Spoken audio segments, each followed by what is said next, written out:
I had an opportunity to observe history in the making from a front row seat. Marion's Child, A Lifetime of Adventure, is primarily about my life in Berlin from 1946 to 1953. The story is told from a child's eye view, the child I was then, with all my misconceptions and naivete, and in the context of its own times, as it was lived, without any attempt to reshape that slice of history into a more politically correct presentation. The writing of this remembrance has been both enjoyable and educational for me. Sometimes it has brought back painful memories, and as any sentimental journey into the past is likely to do. In any case, it has given me an opportunity to look back with new understanding and to put the past into a more mature perspective.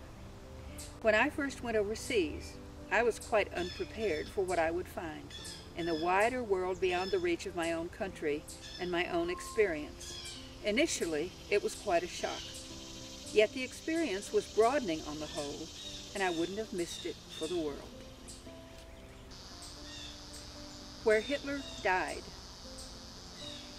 As a 10-year-old in 1946, I was, like most American children, woefully provincial and ill-informed historically.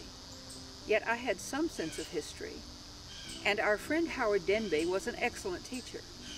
He kept up a non-stop running commentary during our sightseeing excursions, and I listened more or less attentively. Some of our adventures took us to places that made a deep impression on me, and when I think back on those adventures, I can remember every detail. The single most fascinating site we visited during those early days was the Reichskanzlei in the Russian sector. The first time we went there, I was wearing a plaid skirt and a white blouse, topped by a camel hair coat Auntie had made me, and a brightly colored babushka-style headscarf. Our Donna driver stopped in front of a huge building on a broad avenue not far from the Brandenburg Gate, and we got out of the Jeep. This enormous gray building had been the seat of Hitler's government. From this spot, Der Führer had led his followers in war, in glory, in destruction, in defeat, and finally in death. The building stretched the full length of a city block, and I thought its severe, unornamented rectangular facade boring and unattractive. A single small second-story balcony stood out over the narrow sidewalk. From this vantage point, Hitler had delivered his harangues to adoring crowds below and reviewed his massed uniformed forces as they goose-stepped by, filling the broad thoroughfare.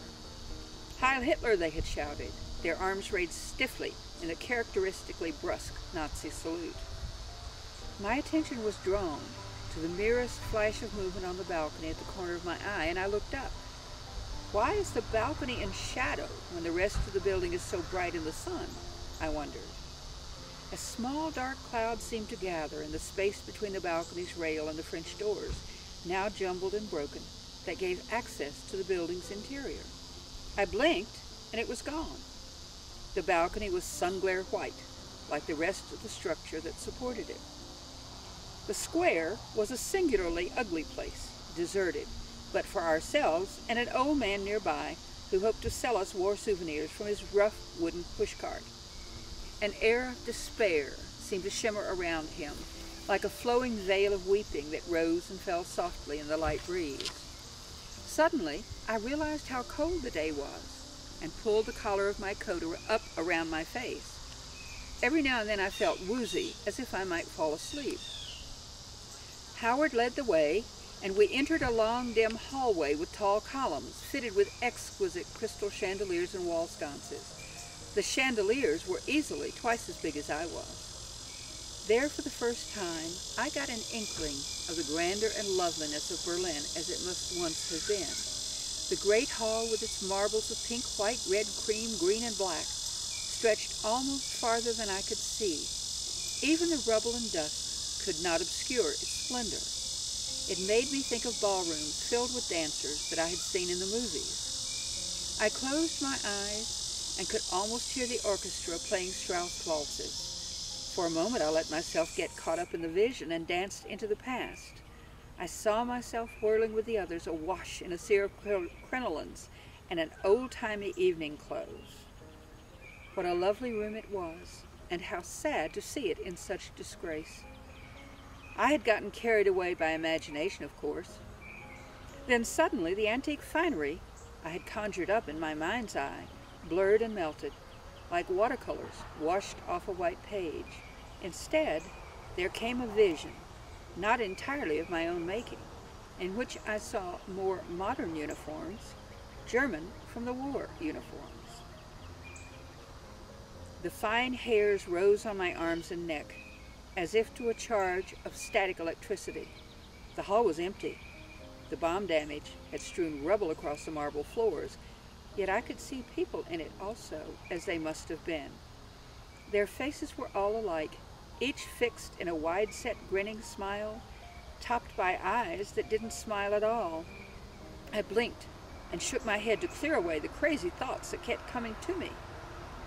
The center of the hall was illuminated by sunlight coming through the enormous bomb hole in the roof.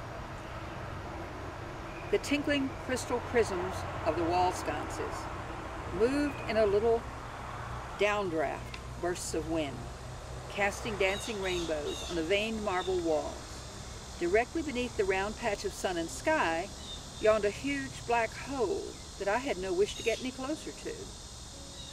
The crater stretched the entire width of the room. To continue, we must cross it. Howard took us by the hand and led Grandma Tulsi and me across one edge of the hole on a series of wooden planks thrown up as a makeshift bridge. The boards creaked and bounced, and I kept looking for something solid to grab onto in case of emergency, but there was nothing. The wall was smooth and offered no handholds. The light fixtures mounted on it were set too high for me to reach.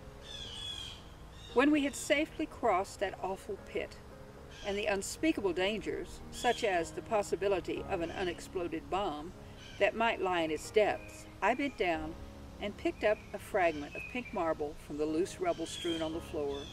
It was cool and smooth and lovely, yet somehow it made me think of death. We went into a side room to see Hitler's own desk in his private office.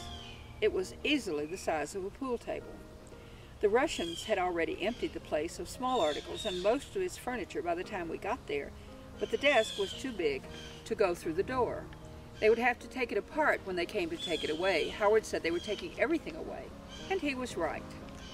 Every time we went back to the chancellery, more things were gone. First the smaller items and lighter fixtures, then the heavier and more massive pieces. By the time Grandma and I got there, only the most unwieldy or most inaccessible pieces were left in the Great Hall and its anterooms. The chandeliers and wall sconces would be gone too within a few weeks.